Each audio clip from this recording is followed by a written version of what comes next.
All right, guys. So I know I said I didn't think I was going to have time to make a video this weekend, but that's because the video I wanted to make was going to be about my air system, right?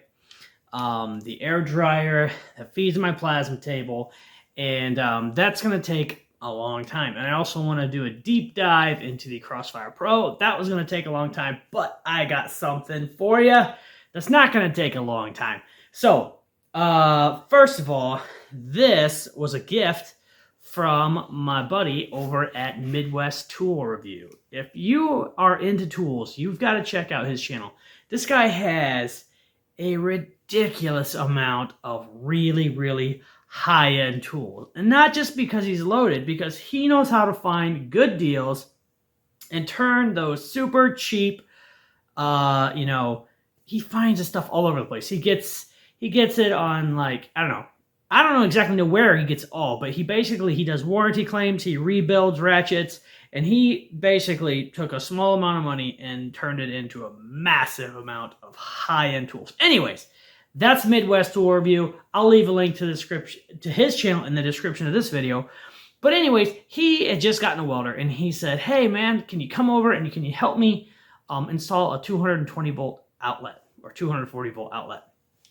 So I went over there and we were working, and we had to cut some. It came time to cut the wire, and we bought 6 gauge wire because he's gonna put in a 50 amp outlet, and we don't ever want to have to go back and pull new wire. So we just went all out. We pulled 6 gauge wire, and that's gonna handle anything he hooks up to that in the future. Anyways, so it came time to cut the wire, and I was like, well, this is gonna be harder than you think. He whips out this thing right here. And let me just say, I don't know how to pronounce this. Knipex. You tool guys, you'll know exactly what this is. But it is the, I don't know where the part number is. Part number is 7102200.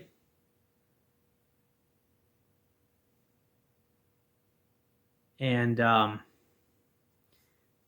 I'm totally out of my league. I don't do tool reviews, but this thing, I was really excited. You know why I was so excited about this? Because he put this on this 6 gauge copper wire and just barely squeezed and cut right through it like butter. This is like my new favorite tool. I'm really excited about this. Now, if I could find this on Amazon, I'd put a link in the description below because that will help the channel out. But I'm pretty sure they don't sell this on Amazon. I don't know where you get it. But if you find one of these, you should get it. All right, so here we go. This is some 6 gauge copper wire. That easy. That is really easy. Stick it in there just like that. No effort. And now, I'm not cutting 6 gauge copper all the time, but this is like a little baby bolt cutters, man. It is really cool. And, oh, they're made in Germany. Anyways, enough ranting and raving about this. I love it. You should get one. I don't know where you get them. This is not a paid sponsorship. I'm just excited about this. I'm really thankful to my boy over at Midwest Tool Review. Go check out his channel. He was gracious enough to hook me up with this really cool tool that I'm excited about. And I just want to share with you guys because if you don't have one and you get one, you will love it too.